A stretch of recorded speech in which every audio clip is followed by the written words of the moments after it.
दोस्तों, सर्दियों के दिन थे। एक युवक रात के 11 बजे बहुत गहरी मुसीबत में फंसा हुआ था। कहीं लोगों से वह मदद मांगने की कोशिश करता है, लेकिन कोई भी उसकी मदद करने को तैयार नहीं होता है। तभी कुछ दूर चलने के बाद वह मदद मांगने के लिए एक सुनसान घर के पास जाता है और दरवाजा खटखटाने लगता है। और तुरंत घर के अंदर से एक महिला की आवाज आती है और वह महिला कहती है कि तुम कौन हो और दरवाजा क्यों खटखटा रहे हो। तब दोस्तों, वह कहता है कि मुझे आपकी मदद की जरूरत है, क्या आप मेरी थोड़ी सी मदद कर सकती है। तब दोस्तों, महिला कहती है कि नहीं नहीं, मेरे पास ऐसा कुछ भी नहीं है कि मैं आपकी मदद कर सकूं। आप जो भी है यहाँ से चले जाइए। रात काफी ज्यादा हो गई है, आप यहाँ पर क्या कर रहे हैं। तब दोस्तों, वो लड़का कहता है कि प्लीज मैं आपसे हाथ जोड़कर रिक्वेस्ट कर रहा हूँ, आप एक बार दरवाजा खोलिए और मेरी हालत तो देखिए। मुझे आपकी मदद की बहुत जरूरत है, मैं बहुत ज्यादा मुसीबत में फंसा हुआ हूँ। वह लड़का दरवाजे के बाहर खड़ा होकर रोने लगता है, गिड़गिड़ाने लगता है। तो अंत में हार मानकर वह महिला दरवाजा खोल देती है कि वाकई में वह लड़का बहुत ही मुसीबत में फंसा हुआ था। वह कहती है कि बताइए आपको क्या मदद चाहिए। तब वह लड़का कहता है कि क्या मैं यहाँ पर आपके साथ एक रात गुजार सकता हूँ। अब वह महिला थोड़ा सा गुस्सा हो जाती है और कहती है कि नहीं नहीं, हरगिज नहीं, मेरे पास रुकने के लिए ऐसी कोई व्यवस्था नहीं है। फिर वह लड़का कहता है कि अरे आप तो बुरा मान गई, मैं दरवाजे के बाहर ही सो जाऊंगा, बस आपकी मुझे इजाजत चाहिए। फिर महिला कहती है कि कोई बात नहीं है, अगर दरवाजे के बाहर रुकना चाहते तो रुक जाओ, मुझे कोई एतराज नहीं है। अब वह लड़का वहीं पर रुक जाता है, लेकिन जैसे ही रात होती है तो एक ऐसा प्लान बनाता है और वह लड़का उस प्लान के तहत अकेली महिला के घर के अंदर घुस जाता है और जाकर उसी के चारपाई पर सोता है, उसी के कंबल में घुसकर सो जाता है।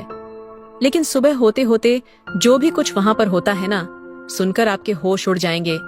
आप लोग सोचने पर मजबूर हो जाएंगे, क्या ऐसा भी हो सकता है।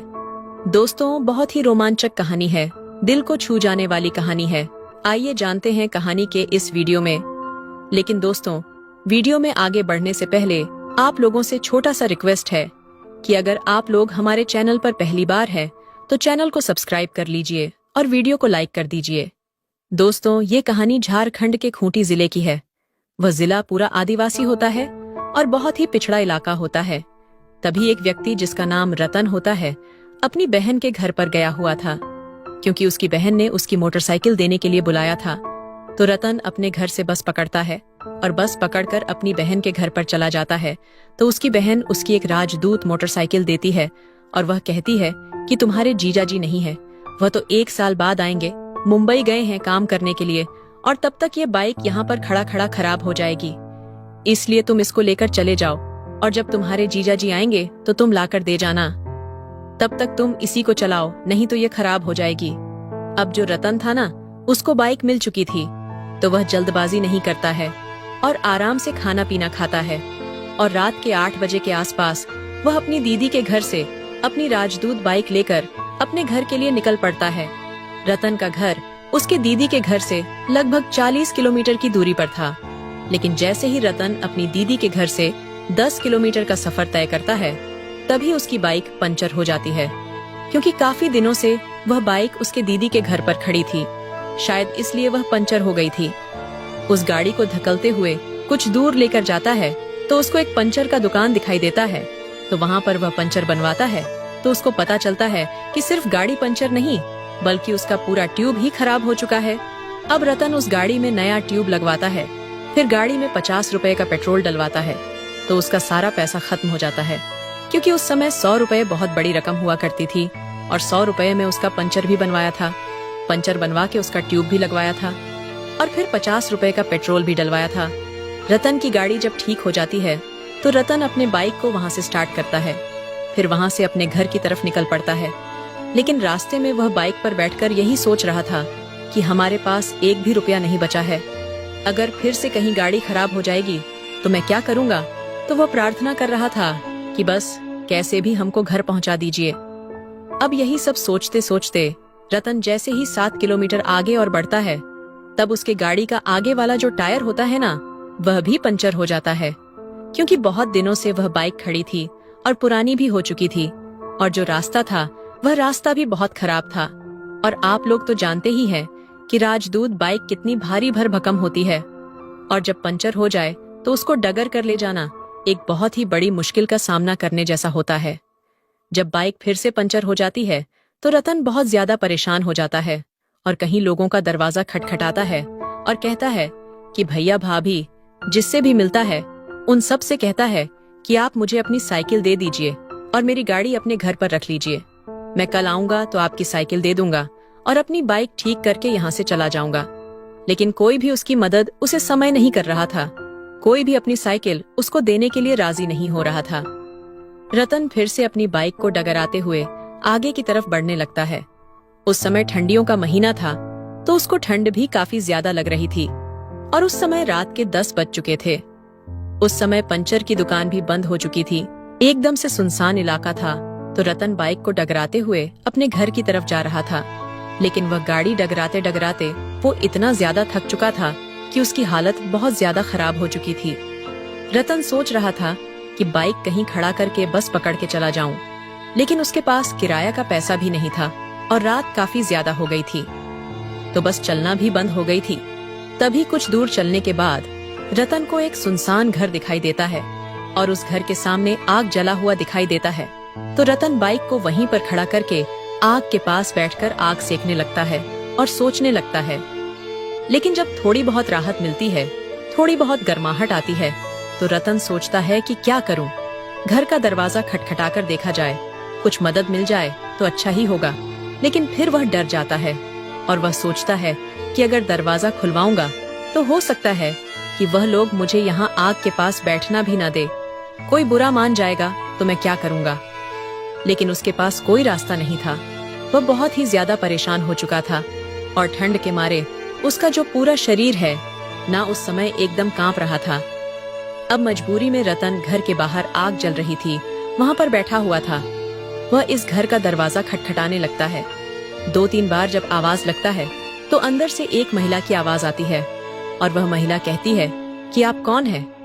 तब रतन कहता है कि मुझे आपकी मदद की जरूरत है। क्या आपके घर में कोई ऐसा है जो मेरी मदद कर सकता है? तब अंदर से आवाज आती है कि नहीं, हमारे घर पर ऐसा कोई नहीं है जो आपकी मदद कर सके। आप जो भी है यहाँ से चले जाइए। रात काफी ज्यादा हो गई है। तब वह कहता है कि देखे ना, मैं बहुत ज्यादा परेशान हूँ और मुझे आपकी मदद की सख्त जरूरत है। आप एक बार दरवाजा खोलकर मेरी हालत तो देखिए। मैं ठंड के मारे तड़प रहा हूँ। यही तड़प तड़प कर मर जाऊंगा। आप मेरी परेशानी समझने की कोशिश करिए। तब वह महिला कहती है कि आपके साथ और कौन है? तब वह कहता है कि मैं अकेला हूँ, मेरे साथ कोई नहीं है। अगर मेरे साथ कोई होता तो मुझे आपसे मदद मांगने की जरूरत क्यों पड़ती? तब महिला पूछती है कि तुम्हारा नाम क्या है? तब वह बताता है कि मेरा नाम रतन है।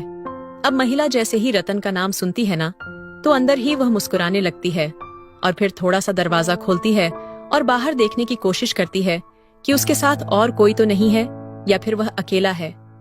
लेकिन जब वह देखती है तो उसको कोई नहीं दिखाई देता है, सिर्फ रतन ही वहाँ पर दिखाई देता है। तब वह पूरा दरवाजा खोलती है और कहती है कि बताओ क्या मदद चाहिए। तब रतन कहता है कि देखिए न, मेरी गाड़ी पंचर हो गई है और रात काफी ज्यादा हो गई है। मैं कहीं लोगों से मदद भी मांग रहा हूँ, लेकिन कोई भी मदद करने के लिए तैयार नहीं है। अब वह महिला सोचने विचार करने लगती है कि क्या किया जाए। रात काफी ज्यादा हो चुकी थी और उसमें पंचर भी नहीं बन सकता था। लेकिन फिर तभी रतन कहता है कि क्या मैं यहाँ पर आपके साथ आज की रात बिता सकता हूँ? मुझे बहुत ज्यादा ठंड लग रही है। तब वह कहती है कि देखिए, मेरे घर पर ठहरने के लिए आपको कोई भी व्यवस्था नहीं है। आप यहाँ पर कहाँ रुकेंगे? तब रतन कहता है कि मैं यहीं पर आग जल रहा है, यहीं पर बैठ जाऊंगा। आपको परेशानी उठाने की जरूरत नहीं है। बस आप मुझे थोड़ी सी लकड़ियाँ दे दीजिए और कुछ ओढ़ने के लिए दे दीजिए ताकि मुझे ठंड न लगे। मैं यहीं पर पूरी रात निकाल लूंगा।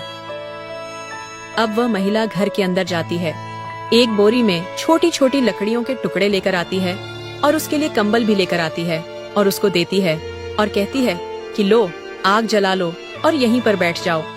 अब रतन लकड़ियों को लेकर आग जलाता है और वहीं इस बोरी पर बैठकर आग सेकने लगता है। और जो महिला थी जो घर के अंदर चली जाती है और कुछ देर बाद अंडे का आमलेट और 3 रोटी बनाकर उसको लाकर देती है और कहती है कि लो ये खाना खा लो। रतन कहता है कि अरे नहीं नहीं, मुझे भूख नहीं लगी है, आप मेरे लिए इतना परेशान क्यों हो रही है।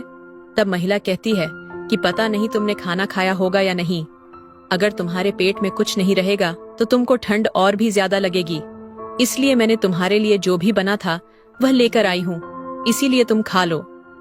इस तरीके से रतन वहीं दरवाजे के बाहर बैठकर आग सेक रहा था और वहीं बैठकर आमलेट रोटी खाता है, पानी वगैरह भी पीता है।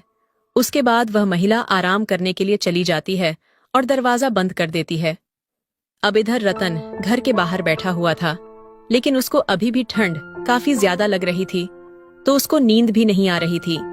धीरे धीरे 1 घंटे का वक्त गुजरता है तो वह महिला सोचती है कि रुको तो जरा देखते हैं कि वह चला गया है या फिर अभी भी वह बाहर बैठा हुआ है। अब इस तरीके से जैसे ही वह महिला अपना दरवाजा खोलती है तो बाहर देखती है कि जो आग जल रही थी वह आज पूरी तरीके से बुझ चुकी है और काफी जोर से बारिश हो रही है। अब वह महिला अपनी नजर इधर उधर घुमाती है तो उसको रतन कहीं भी नहीं दिखाई देता है। तब वह महिला आवाज लगाती है कि कोई है यहाँ पर, कहाँ चले गए। इस तरीके से बोलकर वह आवाज लगाती है। रतन लकड़ियों की जी बोरी में भरकर लेकर आई थी। उसने इस बोरी को टोपी बनाकर ओढ़ लिया था और बारिश से बचने की खुद को बचाने की कोशिश कर रहा था। तभी रतन धीरे से कहता है कि हाँ, मैं यहीं पर हूँ, आपके बगल में खड़ा हूँ। वह महिला देखती है कि रतन वह पूरी तरीके से भीग चुका है। महिला रतन को अपने घर के अंदर बुलाती है और फिर उसका सर पोंछने के लिए तौलिया देती है। लेकिन जब भी रतन अपने किसी रिश्तेदारी में मिलने के लिए जाता था तो अपना एक सेट कपड़ा लेकर जरूर जाता था। रतन उस महिला से कहता है कि मैं अभी बाहर से थोड़ी देर में आ रहा हूँ, गाड़ी की डिक्की में मेरा कपड़ा रखा हुआ है, मैं कपड़ा बदल लूंगा तो मुझे ठंड नहीं लगेगी। इस तरीके से अपना तौलिया से सर पोंछता है, फिर अपना कपड़ा लेकर आता है और पहनता है। फिर उस महिला के चारपाई पर कंबल ओढ़कर लेट जाता है, क्योंकि उसका पूरा शरीर कांप रहा था, उसको बहुत ठंड लग रही थी।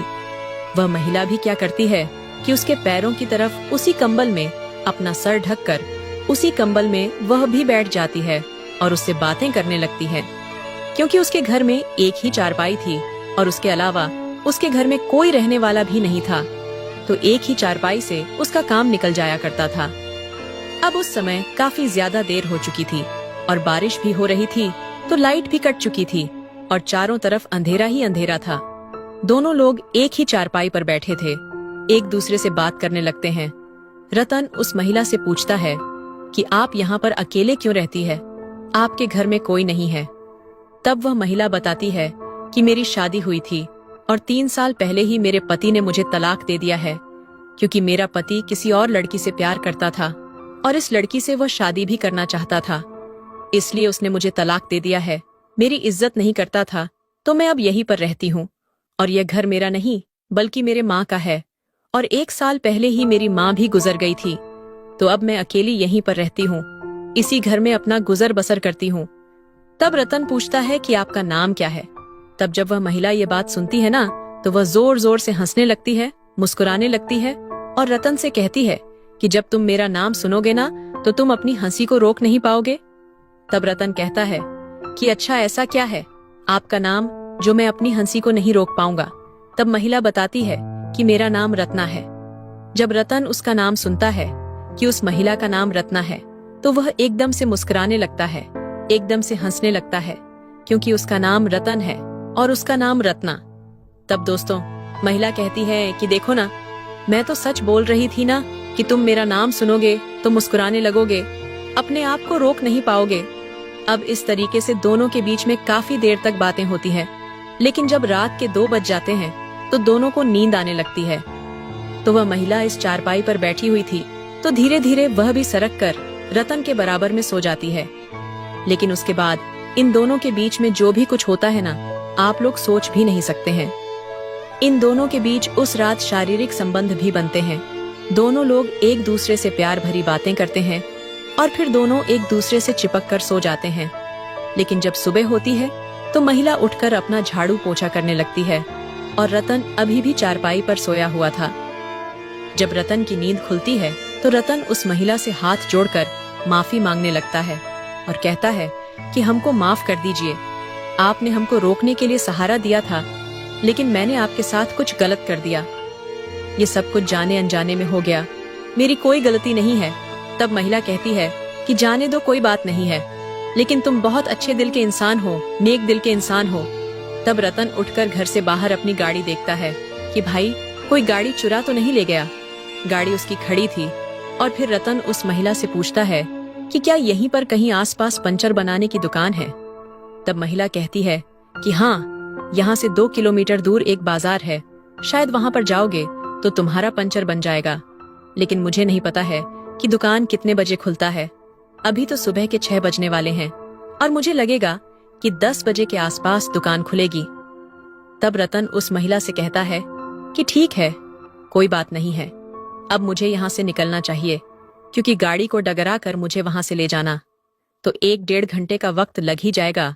तब वह महिला कहती है कि इतनी भी जल्दी क्या है, थोड़ी देर रुक जाओ, सुबह का टाइम है, चाय बना रही हूँ, चाय पी लो, उसके बाद जाना हो तो जा लो। तब रतन वहां पर आता है, बैठकर उस महिला से बातचीत करता है, चाय वगैरह भी पीता है। तभी रतन उस महिला से कहता है कि आप मेरी एक मदद कर सकती है। तब वह कहती है कि बताओ क्या बात है। तब रतन कहता है कि देखे ना, हमारे पास 1 भी रुपया नहीं बचा है, अगर गाड़ी का पंचर बनवाऊंगा तो वहां पर मुझे पैसा देना पड़ेगा, आप बस मुझे 50 रुपए दे दीजिए, मैं कल आऊंगा तो आपको पैसा वापस कर दूंगा। तब महिला कहती है कि क्या तुम भी फालतू की बातें कर रहे हो, हम दोनों के बीच में रात को इतना कुछ हो गया है और तुम 50 रुपए की बात कर रहे हो। 50 रुपए कौन सी बड़ी चीज है, ये लो अपनी गाड़ी का पंचर बनवा लेना, लेकिन मुझसे मिलने के लिए अगले दिन जरूर आना, मैं तुम्हारा इंतजार करूंगी। इस तरीके से रतन चाय वगैरह पीता है, उस महिला से रुपए लेता है और फिर वहां से अपने राजदूत बाइक को डगराते हुए 2 किलोमीटर दूर तक जाता है। तो वहां पर गाड़ी ठीक हो जाती है। उसके बाद रतन अपने घर निकल जाता है, लेकिन अगले दिन वह महिला रतन का काफी देर तक इंतजार करती है, लेकिन रतन उस महिला से मिलने के लिए नहीं आता है। उसके अगले दिन भी वह महिला उसका इंतजार करती है, लेकिन उस दिन भी रतन वहां पर नहीं आता है। लेकिन तीसरे दिन जब शाम हो रही थी, तभी शाम के समय में रतन अपनी राजदूत बाइक से उस महिला के घर पर आता है। तो वह महिला रतन को देखकर बहुत ज्यादा खुश हो जाती है, तुरंत उसके पास जाती है, उसको गले से लगा लेती है, एकदम से उसको हग कर लेती है। उस समय रतन को कुछ भी समझ में नहीं आ रहा था कि उन दोनों के बीच में चल क्या रहा है। रतन उस महिला का 50 रुपया वापस करता है तो वह महिला कहती है कि क्या सिर्फ तुम पैसा वापस करने के लिए यहाँ पर आए थे या फिर मुझसे मिलने के लिए आए थे। तब रतन कहता है कि आप क्या चाहती हैं कि मैं यहाँ से चला जाऊं या फिर आज रात आपके साथ रुक जाऊं। तब महिला रुकने का जिक्र करती है तो रतन अपनी बाइक उसके घर के साइड में लगता है, खड़ा करता है और फिर उस महिला के साथ उस दिन रुकता है, उसके साथ रात गुजारता है। ये सिलसिला अब एक दिन का नहीं रह गया था, बल्कि हर 2-4 दिन हफ्ते में 1-2 बार ये लोग मिल लिया करते थे और मिलते मिलते दोनों के बीच में प्यार हो जाता है और दोनों एक दूसरे को पसंद करने लगते हैं। दोस्तों, मैं आपको बता दूं कि 2001 में रतन उस महिला से मिला था और 2003 में ये दोनों लोग एक दूसरे से शादी कर लेते हैं और शादी करने के बाद हंसी खुशी अपना जीवन अभी तक ये लोग बिता रहे हैं। उनके बच्चे भी बड़े बड़े हो गए हैं, अच्छी तरीके से जिंदगी ये लोग बिता रहे हैं। तो दोस्तों, ये थी आज की कहानी। इस कहानी के बारे में आपकी क्या राय थी, ये कमेंट बॉक्स में जरूर बताइए। अगर आपको कहानी पसंद आई हो तो वीडियो को लाइक करें